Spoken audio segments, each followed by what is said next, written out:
ازيكم عاملين ايه؟ هنعمل كفتة حاتي. هنا جبنا بصلتين بشرناهم وحطينا عليهم ملح وفلفل اسود وبابريكا وبهارات لحمة، وكله اتقلب مع بعض، ونزلنا عليه باللحمة كده المفرومة، وابتدينا كده ان احنا نصبع ونرصها كده في الصينية زي ما انتم شايفين. وهنرص كل الكمية بعد ما نخلصها في الصينية زي ما انتم شايفين كده يا حبايبي. هنبدأ نرصها كده بقى ايه مع بعض في الصينية بعد ما ترصد ده شكلها، ونبدأ نحطها على البوتاجاز، ننزل عليها بمعلقة من الزيت علشان هي ايه بتنزل الزيوت يعني، فاحنا ما نكترش في الزيت لان هي بتنزل الدهنة اللي فيها.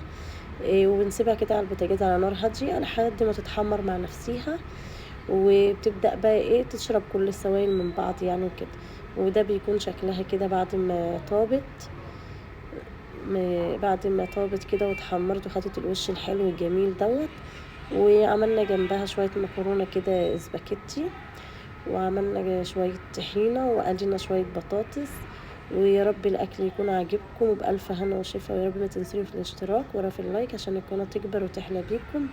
يا أحلى متابعين، باي باي.